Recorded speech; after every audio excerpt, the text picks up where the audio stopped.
সাইয়েদনা মুসা আলাইহিস সালাম জিজ্ঞেস করলেন, ইয়া রাব্বি, আল্লাহ আপনার কি ঘুমে ধরে না?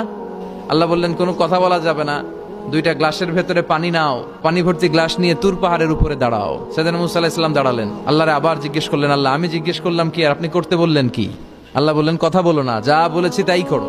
তো মুসা আলাইহিস সালাম কিছু বলতে পারে না, পানি নিয়ে দাঁড়িয়ে রইলেন।